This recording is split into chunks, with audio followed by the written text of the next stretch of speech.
If saying one thing and then doing another is how big-time politics works, then Lieutenant Governor Donna Lynne might be the perfect choice for governor. Is President Trump's team really hemorrhaging a lot of leaders, or is that just media spin? We'll verify whether the revolving door is normal. Jeremy Jojola talks to Casa Bonita's manager and asks what we're all wondering. What do you tell people, like when you tell people out in the public that, you know, when you say you're the general manager of Casa Bonita, do people bring up the food? We celebrate Colorado's birthday. First time I saw the mountains, fell in love, and I love it. And we meet the man smart enough to trademark Colorado's birth year. That's next. Colorado's lieutenant governor, who cruised to an easy nomination saying that she didn't want to run for governor, now says she wants to run for governor. Because, you know, politics. Actually, Lieutenant Governor Donna Lynne said today that she is exploring a run for governor, which is what you're supposed to say if you're running for governor, but you want to save face if things come apart on you early. Most Coloradans first heard of Donna Lynne the day that Governor Hickenlooper nominated her for lieutenant governor in 2016, the day that she prominently told Colorado she did not plan to run for governor. It was seen as a sign of good faith that Governor Hickenlooper wasn't trying to play favorites in the coming Democratic primary race to replace him. Well, if anyone has doubt about how that's going now, the governor's preferred private PR firm announced Lynne's campaign, her exploration today, and included a glowing quote from the governor. The first question for Lynne is about the first thing she told all of Colorado, that she wasn't going to use her appointment as a stepping stone from political obscurity to the governor's mansion. Just for the record, what the statement was, do I have any plans to run for governor? At that time, I wasn't even in the lieutenant governor job. And the impact of the last 16 months or so has been pretty palpable, whether it's what's gone on nationally with the presidential election and the importance of keeping this seat of governor in Democratic hands is certainly something I considered. Republican State Senator Jerry Sonnenberg, who represents northeastern Colorado, says that when the governor and Donna Lynne came to him asking for his vote to confirm her, they said this wasn't going to happen. Offered the comment, we are not running in 2 years. It might have changed the questions we would have asked in confirmation, but I don't think it changes the confirmation hearing much. It's just an interesting dynamic that the first thing now is, if we're going to run for lieutenant governor, why do we break that very first commitment we make to the legislature that we're not going to run? Lynne's entry into the race, her exploration into the race, sets up a Democratic primary now between wealthy Congressman Jared Polis and Governor Hickenlooper's political machine. We invited Lieutenant Governor Lynne to come on next tonight. We were told that she was busy, and our invitation still stands. The man who proclaimed himself the blood of the city is now a wanted man. Broncos heir John Bolin has a warrant out for his arrest by a judge in Arapahoe County who's none too happy that Bolin was drinking and driving and in the state of California. That adds up to a parole violation from a domestic violence case where Bolin shoved his girlfriend against a wall while she was trying to call 911. It was in a 911 call with a dispatcher where he was trying to head off a domestic violence arrest, and he tried to use his family name to get out of trouble, saying that he was the blood of the city. Along with a fresh warrant, the DUI arrest in California, our 9 Wants to Know team has learned that Bolin hasn't been talking with his probation officer, he hasn't paid his fines in the case, he hasn't enrolled in court-ordered treatment, and he did not have permission to leave Colorado. We don't spend a whole lot of time talking about the Trump administration except on issues that directly impact Colorado. Think marijuana policy, immigration, infrastructure. But a number of you have been asking us to verify whether all the national media chatter about high-level departures are truly that unusual. So here's trustworthy local news reporter Brandon Rittiman to verify. For now, the latest high-level departure from President Trump's administration is Communications Director Anthony Scaramucci. Right about the time Mooch became a household name, the Trump White House showed him the door after just 10 days on the job. He is one of 7 gone so far, if you look only at high-level jobs like senior White House staff, cabinet members, and the heads of major agencies. All of these departures prompted Mark DeVries to ask us to verify, has there ever been a White House with this much turnover in 7 months? Is this a lot of turnover? Mark, the short answer is yes, this is a lot of turnover. If we look at people who resigned or got fired without moving to a new job in the administration, President Trump has 7 people out already. Compare that to the first year in office for the last 6 presidents before Trump, and none of them even come close to this much turmoil to start off their presidencies. Only Presidents Obama and Reagan lost anyone, 1 communications director apiece, in their first full years in office. Now, there are a couple of situations when you tend to see as much turnover as we've already seen from President Trump. One is right after a president wins re-election. Bunch of people tend to move on. The other is when a president runs into serious problems. President Reagan lost 7 high-level people in 1987, the year Congress started investigating Iran-Contra. And while President Trump lost 3 people in 2 weeks, that's not a record either. President Carter canned 5 cabinet secretaries in 1 sitting, trying for a reset after his 1979 crisis of confidence speech. The crisis, as we now know, continued, and he got shellacked by Reagan the next year. So we verified. Is it a lot of turnover for President Trump? Yes. Is it unusual in the first year of a new presidency? Yes. But in times of crisis, not really. President Trump appears to be in both right now. I'm Brandon Ritteman. If you go way back, there was one president who did fire a bunch of cabinet members in the first 6 months in office. That was President John Tyler. He took over when William Henry Harrison died in office, and Tyler just wasn't feeling Harrison's people. Colorado's got 1,876 problems, but trademark ain't one. There is no doubt about who owns the rights to our state's date. Our Marshall Zellinger found the one guy wise enough to call dibs on 1876. We love the state so much that we just wanted to make something that wasn't just a flag on a shirt, but that spoke to what makes Colorado awesome. 1876 is really just about celebrating Colorado and making gear for people who love it. If you've been outside in public in the last decade, you know Coloradans love to wear and promote Colorado. Nick Baumgart is a Coloradan who at 5,280 feet went the extra mile. We own a number. His apparel company, Smirk Creative, got really creative when it discovered no one had the local or national trademarks to the state's birth year. We own a brand and we own a name.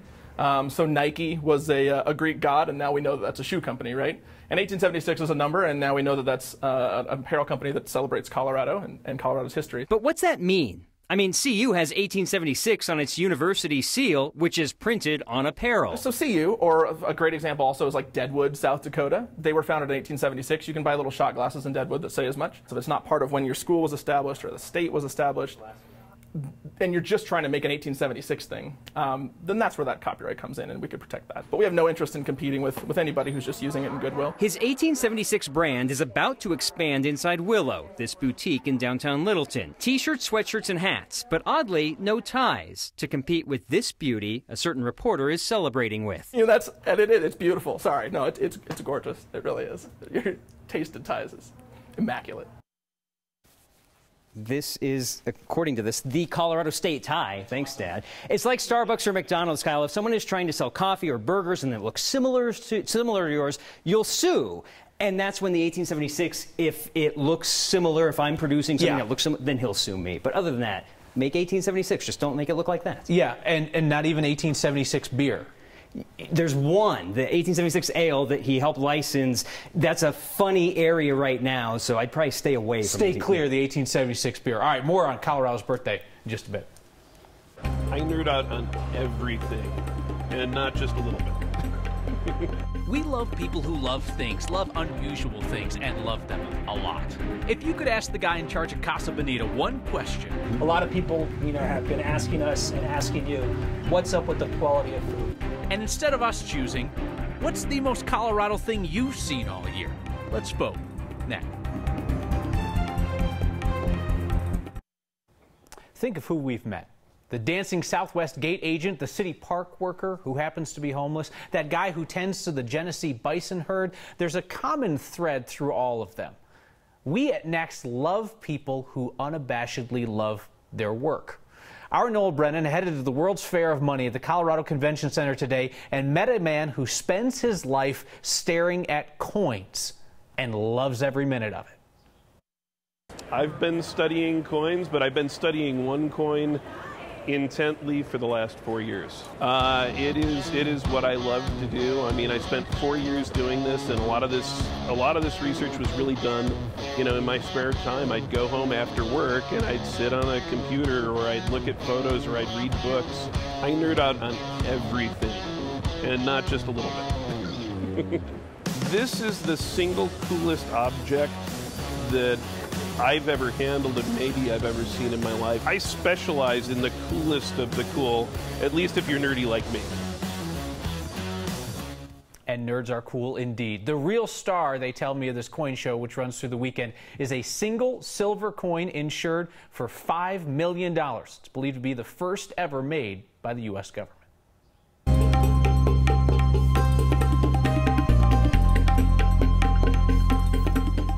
Get ready, the weather's going to get a little weird. I know you think August, hot, right? Dry, basically, maybe an afternoon thunder shower.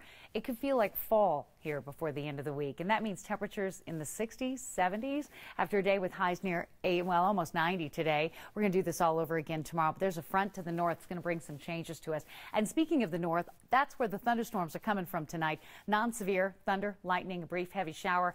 Not a lot of action on the radar today. That's all going to change. High pressure buckling, allowing for more tropical moisture to feed in, but the front to the north has some cool air behind it. Not tomorrow, but as we get into Thursday, you'll look for highs in the upper 60s and lower 70s with a good chance of rain from storms. Isolated storms tomorrow afternoon, scattered storms tomorrow night, and a pretty stormy day coming up on Thursday. We get you into the weekend, though, with some really comfortable weather conditions. So we've got 59 with partly cloudy skies tonight. That's where we start at 6 a.m. tomorrow. Temperatures close to 90 in the afternoon. Scattered storms during the evening, and then Thursday, the coolest day of the week. Temperatures in the low to mid 70s. Comfortable readings heading into the weekend with a slight chance of a thunder shower on Friday afternoon and Saturday. And, well, it is raining up in the high country, and it is oh so beautiful at Loveland.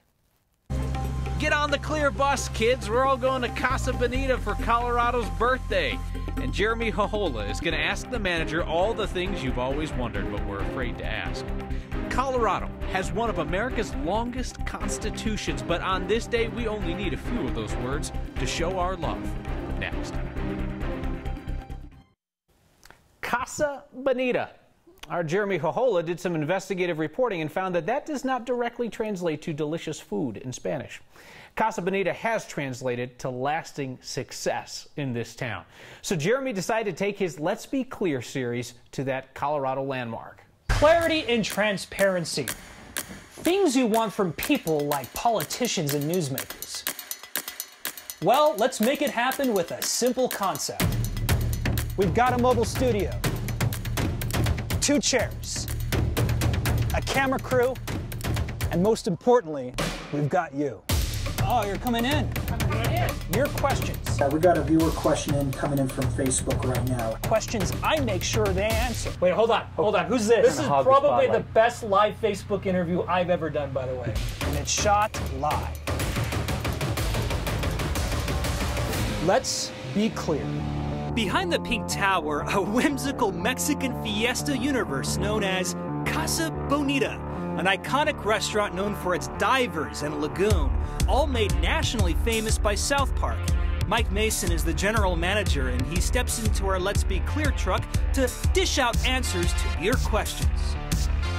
Mike, thank you so much for joining us here. And let's be clear, a lot of people, have been asking us and asking you, what's up with the quality of food? What's your reaction to that? Well, as far as the quality of food, we do buy quality products, and as our recipes are really designed to cater to a wide variety of people. Have you ever tried to change the food? I don't know that we would actually be benefiting our core customers by changing it too much, because we haven't had that good luck in trying that before. So on one hand, there's a large segment of people that don't like the food, but on the other hand, you're saying there's a lot of people that just are used to the food and they just like it the way it is. We've been here since 1974, and we continue to pack the house, so there's obviously quite a few people that do enjoy the food. Ryan asks, where do you source your cheese sauce? This is the internet, so you're going to get some weird questions. Well, most here. everything we comes from Noble Cisco, and it's either a Land O'Lakes or Kraft product. What do you tell people, like when you tell people out in the public that, when you say you're the general manager of Casa Bonita, do people bring up the food, the taste of the food in front of you? Sometimes they do. Yeah, it's. Wait, hold on. Who's this? This is Chiquita. This is probably the best live Facebook interview I've ever done, by the way. Now, he's been here 41 years as well. Yeah, you've been here for 41 years. And he's been here for 41 years. He's got to be crazy hot in that suit. He is. Thanks for stopping by. You guys have a show like essentially every 15 minutes, right? We do. Let's go on to a next question. This is another one from Ryan. How many people have jumped into the lagoon? Not many, and most of them were arrested, unfortunately. How many times would you say that's happened in your 41 years?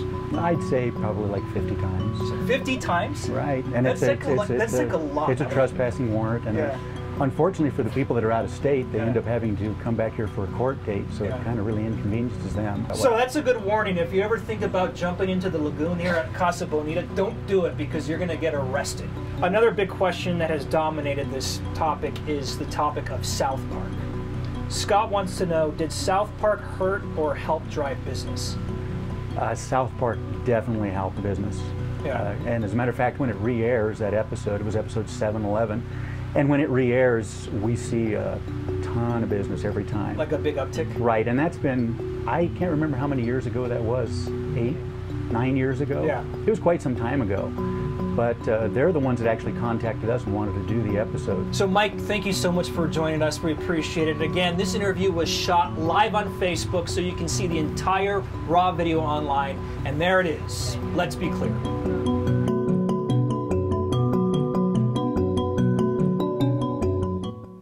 They're good sports. If you have an idea for Jeremy's Let's Be Clear way of talking about interesting topics, please let us know. Next, we'll have been on air for a year as of week's end. That means almost a year of searching for the most Colorado thing we saw today. It's tough to pick a favorite with that many in the can, so we'll let you decide.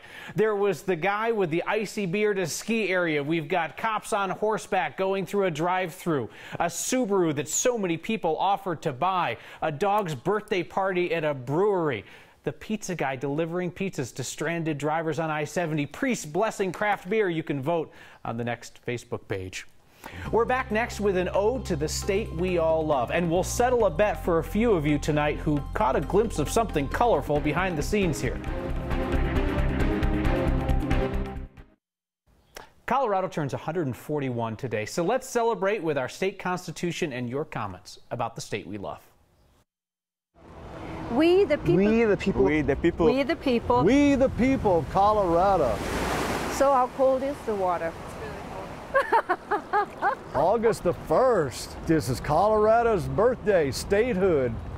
141 years. With profound reverence for the supreme ruler of the universe. In order to form a more independent and perfect government. I do love how active the state is. The mountains, the nature, the outdoors. Yeah, I love it here. First time I saw the mountains, fell in love, and I love it. Establish justice. Ensure tranquility. Provide for the common defense. Promote the general welfare. I love the weather. You get to experience every single season here. Also, what attracts me is the hiking in the mountains. And the Rocky Mountains are beautiful and beautiful, beautiful state, as most people know. Everybody wants to come to Colorado, right? And secure the blessings of liberty to ourselves and our prosperity. Do ordain and establish this Constitution. This Constitution. This Constitution. This Constitution for the state of Colorado. For the state of Colorado. For the state of Colorado. For the state of Colorado. For the state of Colorado. Happy birthday, Colorado. Andrew Waltrip tweets, okay, house bet. What color shoes are you rocking tonight? Jess says 7-year-old Ethan wants to know. He swears they looked red. Ethan, well done, my man. See you next time.